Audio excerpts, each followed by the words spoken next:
Assalamualaikum warahmatullahi wabarakatuh. Selamat pagi anak-anak kelas 7A, 7B, 7C, dan 7Do.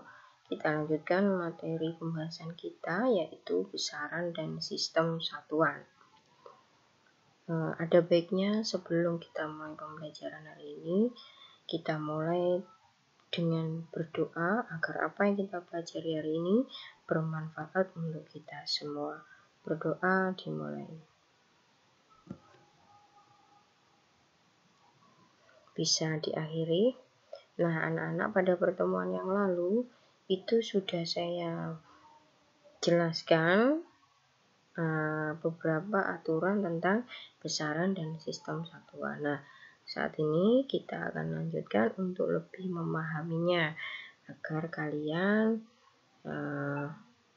bisa lebih mengerti dan paham apa itu besaran dan sistem satuan. Fisika itu adalah ilmu pengetahuan yang mempelajari benda-benda di alam, gejala-gejala, kejadian-kejadian alam, serta interaksi dari benda-benda di alam. Fisika merupakan ilmu pengetahuan dasar yang mempelajari sifat-sifat interaksi antara materi dan radiasi. Fisika itu juga merupakan ilmu pengetahuan yang didasarkan pada pengamatan eksperimental dan pengukuran kuantitatif atau metode ilmiah yang 2 minggu lalu sudah saya jelaskan. Nah, kenapa kita belajar fisika? Karena fisika itu adalah bagian dari IPA. Nah, materi kita kali ini tentang besaran dan satuan itu salah satu dari materi fisika.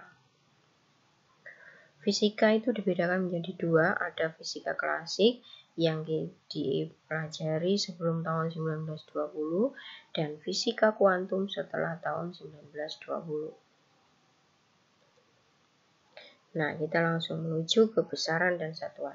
Sebenarnya apa sih itu besaran? Sering kita temui, tidak jarang dari kalian pernah dimintai tolong oleh ibunya, orang tuanya, misalnya disuruh membelikan beras, entah itu telur atau gula di toko. Pasti ditanya kan, berapa beras yang ingin dibeli, berapa gula yang mau dibeli, 1 kilo, setengah kilo, atau 2 on, dan lain sebagainya. Nah, beberapa yang telah saya sebutkan tadi itu adalah contoh-contoh dari besaran. Besaran itu sebenarnya sesuatu yang dapat diukur, bisa dinyatakan dengan angka atau secara kuantitatif. Contohnya, panjang, massa, waktu, dan suhu. Untuk panjang misalnya kalian akan menjahit baju di penjahit, maka akan ditanya berapa panjang kain yang mau dijahit, berapa tinggi badan, berapa lingkar dadanya. Kalau massa tadi berkaitan dengan berapa beras yang ingin dibeli. Kalau waktu, sekarang jam berapa. Kalau suhu, biasanya ketika kita pergi ke dokter saat sakit, kita diperiksa menggunakan termometer. Nah, berapa suhu badannya dan lain sebagainya. Besaran itu digunakan saat kita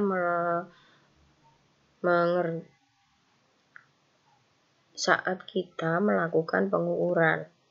Pengukuran itu sebenarnya dari proses mengukur. Mengukur itu membandingkan sesuatu dengan sesuatu yang lain yang sejenis yang ditetapkan sebagai satuan. Jadi sebenarnya mengukur itu membandingkan suatu besaran dengan satuan yang sejenis.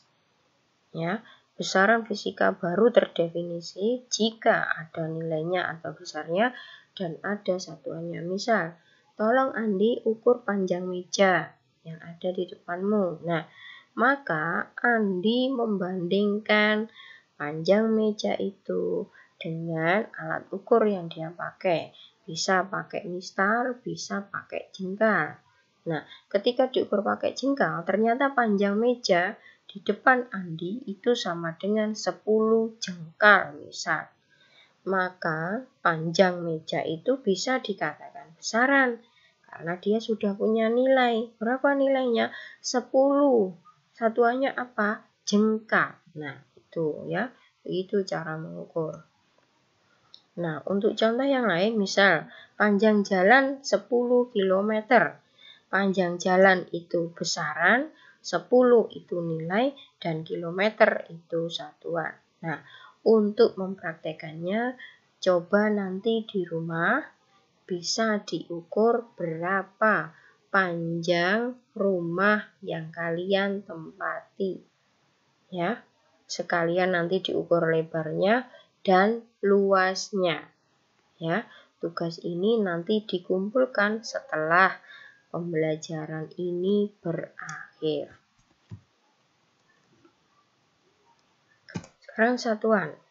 Satuan itu dari suatu besaran ditetapkan.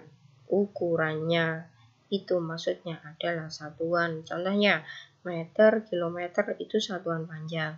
Kalau detik, menit, dan jam itu satuan waktu. Kalau gram, kilogram itu satuan massa.